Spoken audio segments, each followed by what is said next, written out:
নমস্কার, তাপসীর বেঙ্গলি কিচেনে আপনাদের সবাইকে স্বাগত। আজকে আমি নতুন আবার একটা রেসিপি নিয়ে চলে এসেছি। আজকে আমি ফিরনি রান্না করছি। এই ফিরনিটা দারুণ স্বাদের, অল্প সময়ে এই ফিরনিটা হয়ে যায়। এখানে আমি কয়েকটা কাজু বাদাম ভেজে নিচ্ছি। এর সাথে দিয়ে দিচ্ছি 150 গ্রাম গোবিন্দভোগ চাল।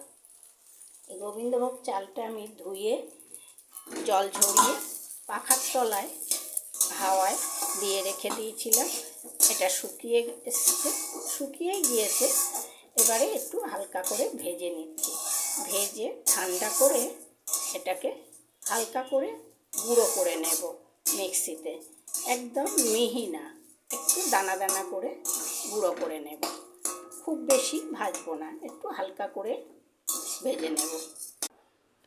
গোবিন্দভোগ চাল আর কাজুটা ভেজে নামিয়ে নিয়েছি। এবারে আমি এখানে দুধ বসিয়ে দিয়েছি। 1 লিটার গরুর দুধ আছে, জাল করা এটা। এখানে আমি দিয়ে দিচ্ছি এরকম 10 টাকা দামের প্যাকেটের পাউডার দুধ। আমি 3 প্যাকেট দিয়ে দিচ্ছি। দিয়ে এটা ভালো করে গুলে নেব। দুধটা হালকা গরম করে নিয়েছি, নিয়ে এবারে এটা গুলে নিই। দুধটা ফুটে বেশ ঘন হয়ে গেছে। এবার আমি দিয়ে দিচ্ছি আবার একটু গাওয়া ঘি। ভাজার সময় দিয়েছিলাম, আর আবার একটু গাওয়া ঘি দিয়ে দিলাম। এই ফিরনির ঘিটা দেওয়াতে ফিরনির স্বাদটা অনেক বাড়িয়ে দেবে।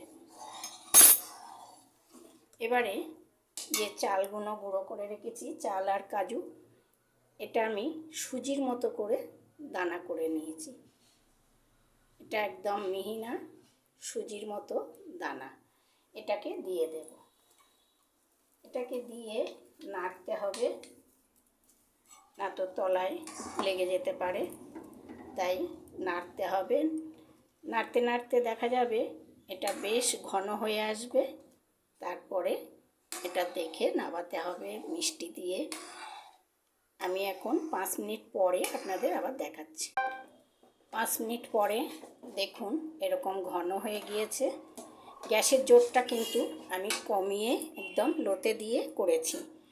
এবারে এখানে আমি দিয়ে দিচ্ছি খেজুরের গুড়, 200 গ্রাম খেজুরের গুড় দিয়ে নাড়তে হবে।